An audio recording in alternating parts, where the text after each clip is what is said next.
as we move forward, it's time to show a little, I guess, equality here on the stage as the ladies who are running for president of these United States come to make their presentations. We would like first to introduce to you and have you give a warm South Carolina welcome to Senator Elizabeth Warren.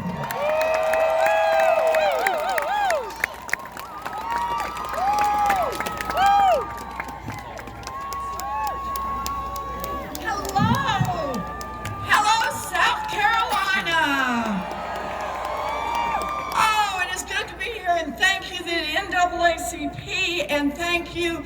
Let's all keep Sister Brenda in our prayers and hope that she's well soon. I am honored to be here on the 20th anniversary of a march that began with a righteous mission to tear down Confederate symbols of hate. I am grateful to join this historic march to honor a man who forever changed the course of history. We've come together to honor the life and the legacy of Dr. Martin Luther King Jr., to honor his struggles and his triumphs, to honor his stand against racial and economic injustice, to honor his courage and his conviction. This is a moment of crisis for our nation.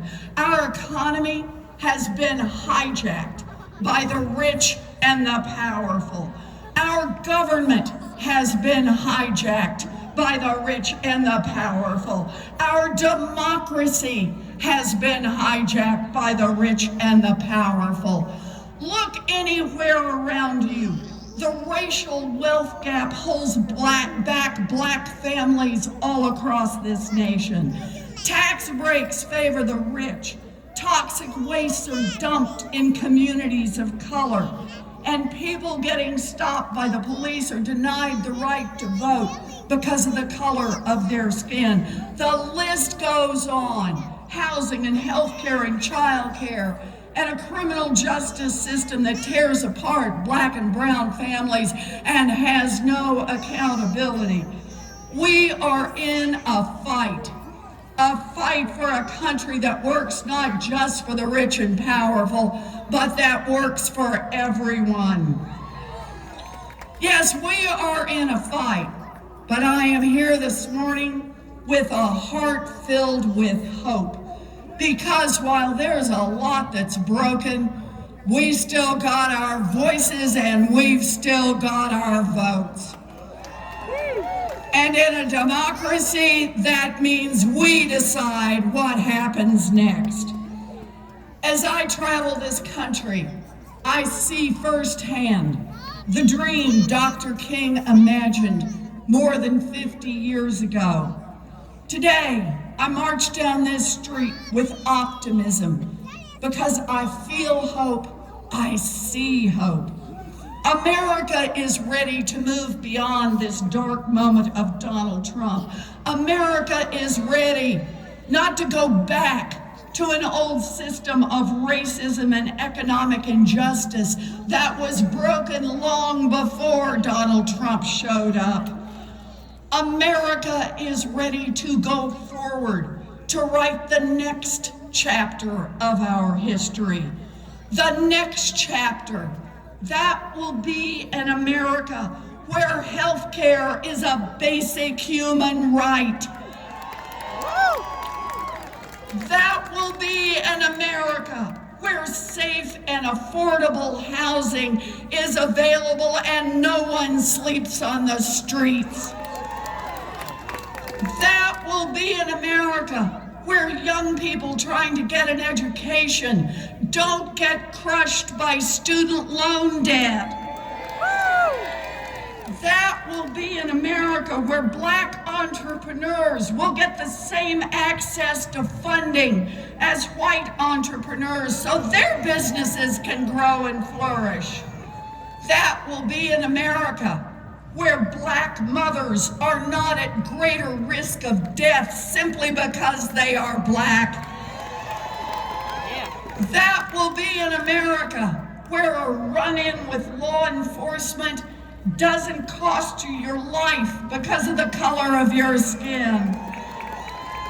And that will be an America where every child, black or white, rich or poor, has access to a first-rate education, and where the school-to-prison pipeline is nothing more than a footnote in an old history book.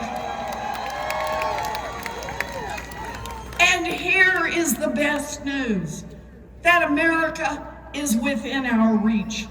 I'm running for president because I believe the only way we can reach that America is to stay in this fight, side by side, make each other's fights our own.